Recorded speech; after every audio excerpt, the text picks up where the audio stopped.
undergrad and the founder of Berkeley Students Against the Cuts, Ricardo.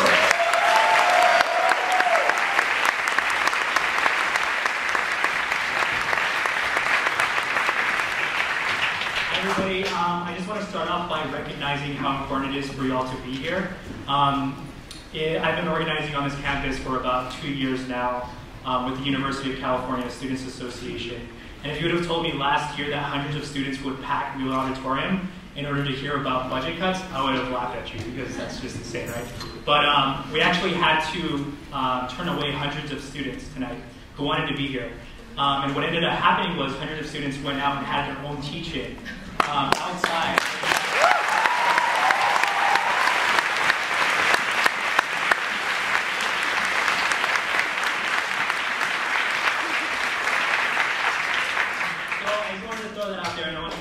Proud of yourselves because it's really important for y'all to be here. But I wanted to start off with a really quick activity, and I want full participation from all students. This is for students. So we're going to play 5 fingers. So put your hand way up high, right? Put it up high and keep it up there until I tell you to put it down. So you have this hand, and then with this hand, if you feel anything in particular, like feel free to snap. But I'm going to list off a few things, and if they apply to you, then put a finger down. So I'm going to start going through. So put a finger down if you are a student, if you use the Tank Center or plan to use the Tank Center in the future. I know we all get sick really often. There's a swine flu going around.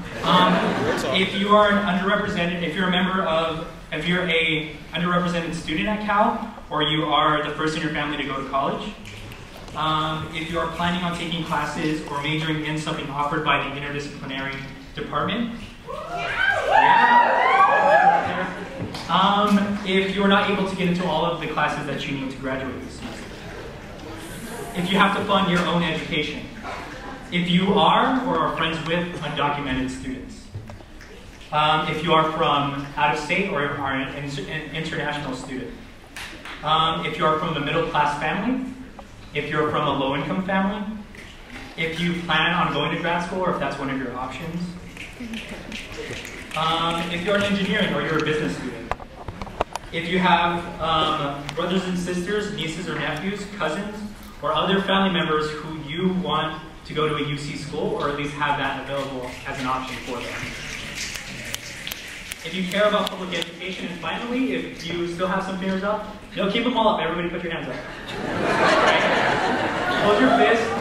Close your fist if you believe that we need to have a strong public option for higher education in the United States. Okay, good. So keep them up. I want everybody to just look around and see what that looks like. Right? It's pretty freaking awesome, isn't it? So reflect on that. You can put your hands down.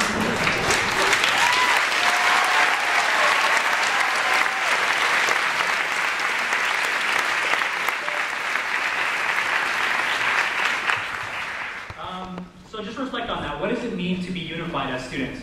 What does it mean to be unified around a central issue? And just think about that. And I want to talk about the walkout, and I want to clarify some things about the walkout.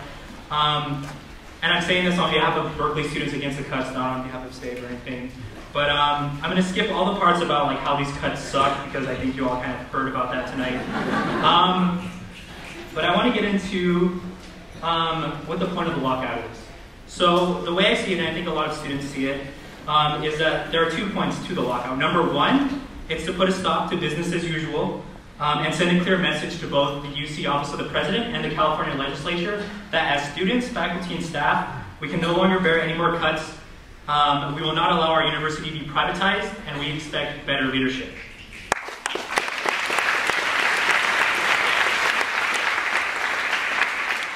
And number 2, is to engage students, faculty, and staff for a longer-term battle to keep the UC public. So those are the 2. So,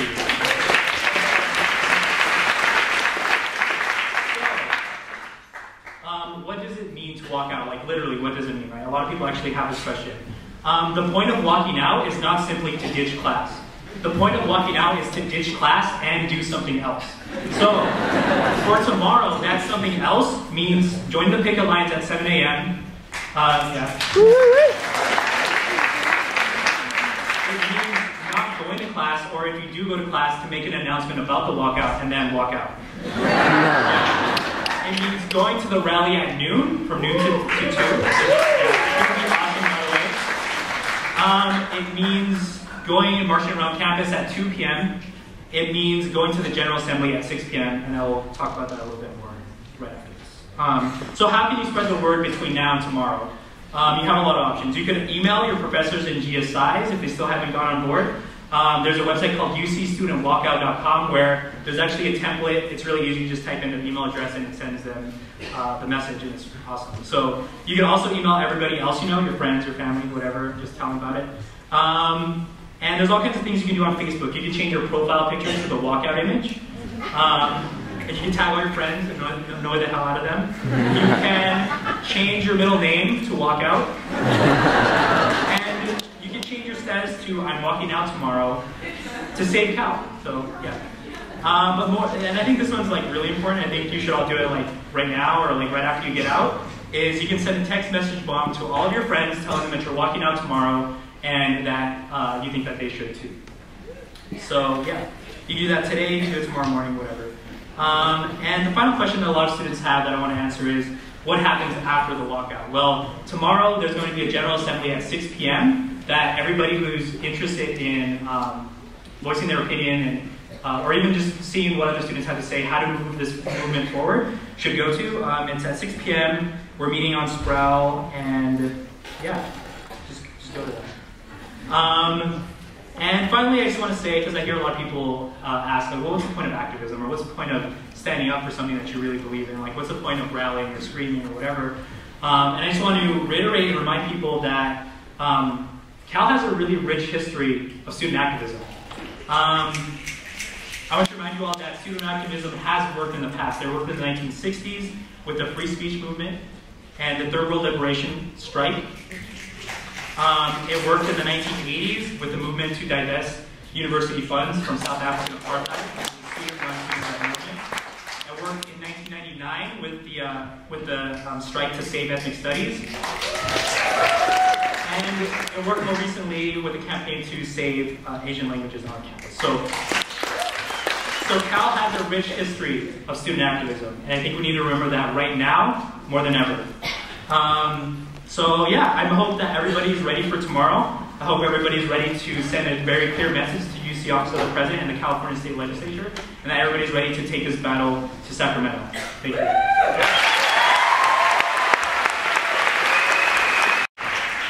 It takes a lot of work to expand the horizon of the possible, and with the real possibility of choice becomes the real challenge of responsibility. You've heard about that tonight. The crucial question becomes, what choices are we going to make to preserve the institution that we cherish, and to preserve it as a public trust? It's going to take work, the work of crafting vision, crafting a program, crafting a strategy, but you aren't starting from scratch. Something important happened here tonight. You heard many different voices and opinions. You probably didn't agree with everything that you heard. But as someone pointed out earlier, it's essential that we learn to listen to one another and engage in a civil dialogue about the issues that we've raised and the issues to come. And they will come. Because bring more people into this room, into this conversation. We are all implicated in the things that have been discussed tonight. And know, whatever tasks we face, that the foundation has been laid. Organizational structures are in place and already working hard for faculty, for students, for staff. Thousands are already involved. You're not alone. Join them.